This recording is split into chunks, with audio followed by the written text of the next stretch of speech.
دوستو آج کی اس ویڈیو میں ہم ایک بادشاہ اور اس کے نوکر کی بیوی کے عشق کا واقعہ بیان کریں گے۔ پوری کہانی ضرور سنیے گا۔ ایک بادشاہ محل کی چھت پر ٹہلنے چلا گیا۔ ٹہلتے ٹہلتے اس کی نظر محل کے نزدیک ہی گھر کی چھت پر پڑی۔ اس پر ایک بہت خوبصورت عورت کپڑے سکھا رہی تھی۔ بادشاہ نے اپنی ایک باندی کو بلا کر پوچھا کہ کس کی بیوی ہے یہ؟ باندی نے کہا، بادشاہ سلامت، یہ آپ کے غلام فیروز کی بیوی ہے۔ بادشاہ پر اس عورت کے حسن جمال کا نشہ چھا چکا تھا۔ اس نے فیروز کو بلایا۔ فیروز حاضر ہوا تو بادشاہ نے کہا، فیروز، ہمارا ایک کام ہے۔ ہمارا یہ خط فلاں ملک کے بادشاہ کو دے آؤ اور اس کا جواب ابھی اس سے لے آنا۔ فیروز اس خط کو لے کر گھر واپس چلا گیا۔ خط کو اپنے تکیے کے نیچے رکھ کر سفر کا سامان تیار کیا۔ رات کو گھر میں ٹھہرا اور صبح منزل مقصود پر روانہ ہو گیا۔ وہ اس بات سے بے خبر تھا کہ بادشاہ نے اس کے ساتھ کیا چال چلی ہے۔ ادھر فیروز نظروں سے جیسے ہی اوجھل ہوا، بادشاہ چپکے سے فیروز کے گھر پہنچا اور آہستہ سے فیروز کے گھر کا دروازہ کھٹکھٹایا۔ فیروز کی بیوی نے پوچھا، کون ہے؟ بادشاہ نے کہا، میں بادشاہ، میں تمہارے شوہر کا مالک ہوں۔ دروازہ کھولا۔ بادشاہ اندر آ کر بیٹھ گیا۔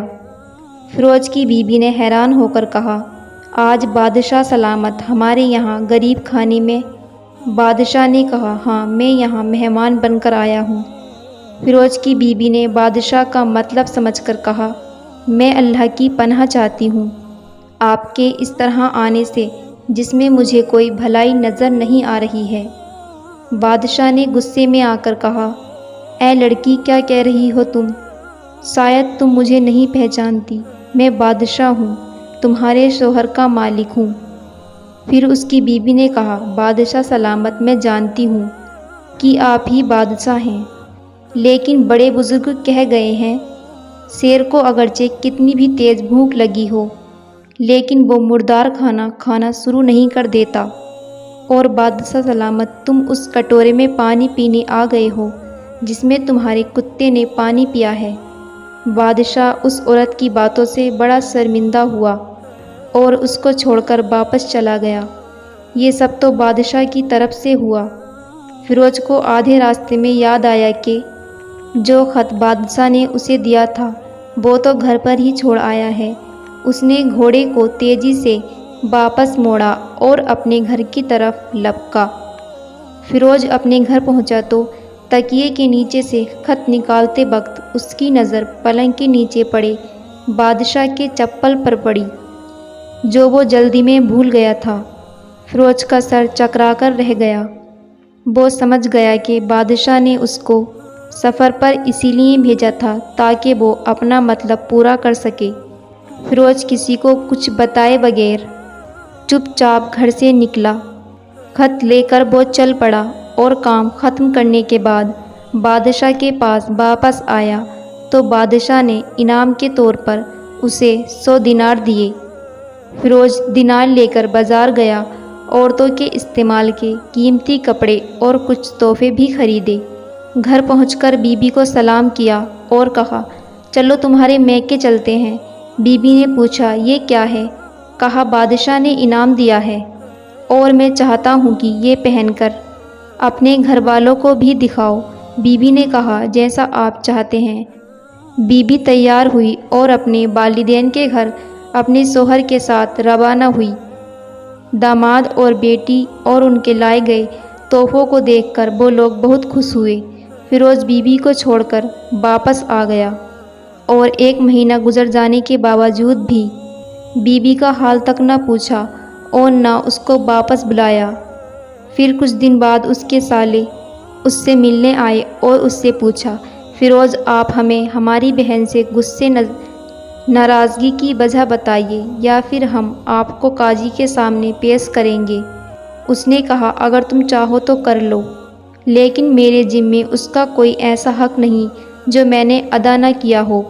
وہ لوگ اپنا کیس قاضی کے پاس لے گئے۔ قاضی نے فیروز کو بلایا۔ قاضی اس وقت بادشاہ کے پاس بیٹھا تھا۔ لڑکی کے بھائیوں نے کہا، اللہ بادشاہ سلامت اور قاضی کو قائم و تائب رکھے۔